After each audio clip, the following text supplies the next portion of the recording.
Welcome back to this little mini series looking at 1 Corinthians 12, verses 4 to 11, and answering 6 questions about spiritual gifts. In the last video, we answered the question, how many spiritual gifts are there? In this video, we're going to be looking at the second question, which is this: what is a spiritual gift? What is it? What actually, technically, is it? Because there's a lot of confusion, especially in our day when we have inventory, like personality inventories, like Myers-Briggs, DISC profile. A lot of people are into the Enneagram and figuring out, how am I uniquely wired? And sometimes there gets to be a confusion that somehow personality profiles are the same as spiritual gifts. And I'm here to tell you that is not true. That is actually false. And then other people might say, okay, great, so a spiritual gift, and they hear the word gift and they think, oh, it's like talent, some sort of talent or gift that I have, that I'm talented in this area, or I'm talented in this area, or whatever. But that's also just a natural talent that you have is not necessarily a spiritual gift. So we want to make sure that when we're defining things and when we're answering questions about spiritual gifts, that we're actually looking at the word to see what the word says. So here's the question: what is a spiritual gift? What is it? So we're going to look at verse 7. I'm actually going to start back in verse 4, and we're going to read through verse 7. Paul's writing to the church in Corinth, and he says, "Now there are varieties of gifts, but the same Spirit, and there's varieties of service, but the same Lord, and there are varieties of activities, but it is the same God who empowers them all in everyone." And then here's verse 7. "To each is given the manifestation of the Spirit for the common good." So Paul defines a spiritual gift as a manifestation of the Spirit. So to answer the question, what is a spiritual gift? A spiritual gift is a display of the presence of God in your life.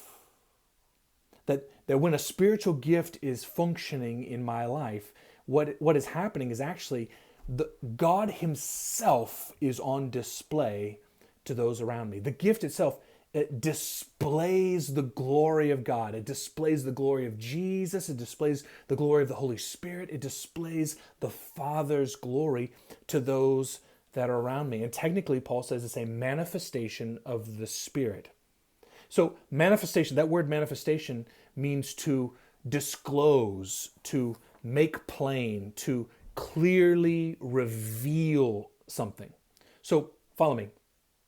God is choosing to display the third member of the Trinity, the Holy Spirit. God is choosing to display, to reveal, to make plain, to manifest the third member of the Trinity, the Holy Spirit, through spiritual gifts. Isn't that amazing? I mean, just think about that. The creator of the universe, who spoke galaxies into being, has chosen to gift believers and then to display himself, display the Holy Spirit. He is displaying himself to those that are around us. It's amazing. And so here's what's important about that truth. Gifts, spiritual gifts, are not things. They are not inanimate objects and skill sets. They are not things. Spiritual gifts are the Spirit himself. The Spirit himself is being revealed. The empowering presence of the third member of the Trinity is what spiritual gifts are. It is, in fact, the manifestation of the Holy Spirit. So the reason that's important is that many times when spiritual gifts are on display, if we're not functioning in love, we will begin, or if we're not functioning in humility, we will begin to think that the gift somehow justifies us or displays our glory or displays how cool we are. When the truth of the matter is, when a spiritual gift is on display, it's not about you. That gift is not displaying you or your glory. Actually, the gift itself is a manifestation of the Holy Spirit to those around you. So to answer the question, what is a spiritual gift? Is it a inventory? Is it a personality inventory? Is it skill set? Is it my personal charisma of some sort? No. A spiritual gift is the empowering presence of God being on display to those around us. So that answers that question. What is a spiritual gift? It's a manifestation of the Holy Spirit. Come back in the next video. We'll answer the third question in this mini-series.